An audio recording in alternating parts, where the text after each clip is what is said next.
Welcome to Leaving Crazy Town with Finn and Sarah. What are we doing today? Today we're going to do a little peek into our histories. We're going to look at some of our, what we're calling origin stories of our codependency. So we've both been thinking about kind of early memories, and we want you to do the same thing because codependent behavior starts early. I mean, I'm thinking 3 years old for me. Finn, I'm not sure yet. We're going to hear his story or one of his stories. So we're going to tell a little story about how we perceive our codependent behavior started and then kind of see how it's still manifesting today. So Finn, you got a story for us. Yeah, it's just a childhood memory that's been, crept up recently and driving me, to have some feelings. Okay. Even though I've been aware of it. And it's funny because when you were saying origin story, clearly my actions within this story, I'm already codependent. Yes. So it's not a complete origin story, but it definitely shows how early this stuff has been in play for me. Yes. We're talking about the rescuing, the damsel in distress, or anyone in distress. I today get very uncomfortable when people talk about having money problems, family problems, any problems, feeling problems, work problems. Somebody's talking to me about problems. Finn's mind is working overtime to fix this problem. Yes. And, recently the story that came up is years ago, my dad had decided to take my sisters and I to Disney World with his wife. And all I remember about the process of getting there was how much it cost. And him complaining the whole time about how much it cost. And I was probably like 6 years old, maybe a little bit older. And one morning while we're in Florida, we're going down to breakfast and I noticed, I'm fully dressed for the day. I noticed money at the bottom of the pool, a couple dollars and some change. And I remember feeling like it was 5 minutes ago that this is going to solve my dad's problems. Like oh my God, I'm going to be able to give my dad some money because all I've been listening to him do is talk about how expensive and complaining about money. So I, in my infinite wisdom, jump into the pool with all my clothes on. And I have to tell you, I remember contemplating going back to the room to change into my suit before I jumped into the pool, but I was afraid someone else would get this money that I was going to save my dad with. God. So I jump in the pool, I get the money, I present it to my dad, and he is livid. And he's like yelling at me and he's embarrassed. And today I know he was embarrassed and fearful, like, what's this crazy kid doing? Not 1 ounce of awareness that he's been complaining about money the whole time and I've rescued him. And I would say I have been ridiculed in my family up until like the last time I remember, maybe 10 years ago. Everyone tells the story of how stupid I was when I jumped in the pool with my clothes on. And I remember, like, for me, what's come up recently is the feeling of shame. Like, he didn't see me at all. Like, I literally was trying to help him, and I got yelled at, and everybody kept telling me how stupid it was. And I owned for years what an idiot I was as a child and how stupid I am. I get told that a lot growing up because I would jump in the pool with my clothes on. And it's almost like I'm 55 years old now, and I just realized I wasn't stupid. Like, my dad's been complaining about money and I found money. I know that feeling. Like, I cried about it this week when I was sharing it with someone, going up to him thinking I had a solution to his problems and having him yell at me and just being like kicked. I always felt like a little puppy getting kicked. And, there's so many things that came out of it, like shame, whatever. I'm so grateful it's released. It took me, up until a few days ago to have this come out in a feeling way as opposed to my intellectual way. Like, yeah, I did stupid things as a kid. Like, I jumped in a pool with my clothes on.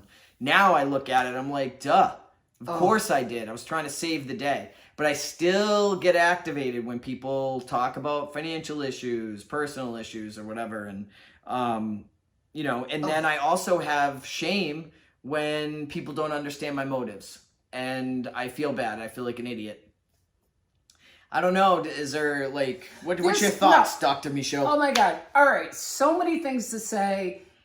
You guys, did you feel that? All right. So when Finn describes, the thing that kills me with this story is the total discrepancy between how little Finn in his mind is created, I am saving the day. That's his belief at the moment. And how dad is in this totally opposite experience, doesn't see Finn, doesn't want to understand why he jumped in the pool, any of that. Not his fault. But the total discrepancy around this kid that's feeling like they're saving the day and then gets punished for it. So I'm sure you guys can relate to that. Some experience growing up in alcoholism or just insanity where you believe you're doing something good and you want to be seen and heard, and you're not seen and heard. And in fact, it's the opposite. You get punished for it. Go to your room. Yeah, go to your room. I'm sure a lot of people have heard that. Right, right. So that creates what? That creates this deep experience of not being seen and heard. And what we're trying to bring it into the present. And that's what Finn's talking about. How it relates in the present is, oh, wow, sometimes if someone's having some financial struggles, it's hard for me to tolerate. What else? Just any kind of struggle, it's hard for me to tolerate. And then also, and that's what we're really talking about, origins. There's so much more. I mean, I listen to a lot of discord in my family, and I felt guilty. Like, he's taken us to Disney. Yes. I hated Disney until I got sober, and my wife took me to Disney. I hated it by this memory. It's kind of funny. Like, I didn't remember why I hated it so much, but literally being punished, you know. But I always... You know, there were a lot of problems in my family, and I just wanted to be comfortable as a kid. I wanted everyone to be happy. I still do. But, you know, if I do things, for a while I didn't ask for anything, I didn't present anything, and I didn't, like, take initiative because I was afraid to get slammed. Yes. But, you know, today I can take initiative, I can talk about how I feel, but... I don't know, like, just remembering that, like, that story out of the blue, I was asked to share at an Al-Anon meeting as an alcoholic, and that story came to mind because I was reflecting on my childhood, but it came to mind with feelings, which is so, you know, hopefully it'll help me move through some of the stuff I'm still carrying. Absolutely. But, yeah, I know that I have to be really careful about how I respond to people who are talking about issues because it just brings me right back to my childhood and feeling uncomfortable. Absolutely. And I think also sometimes with the shame piece, I know when I feel shame sometimes, it activates an older shame event that makes it even worse.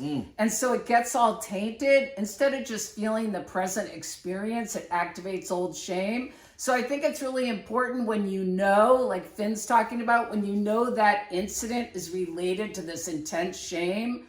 So if something happens presently, like someone doesn't see you or get you, and the feeling gets activated, it's not about the present moment. We talk a lot about that on these videos, where when the feelings are so intense in the present, it's usually not about the present moment, it's about the past. So this is a great example. Yeah, and I get to know today, like, if that's what it's kicking up against that's not my shame. There's so many things I carried shame about that were imposed on me that...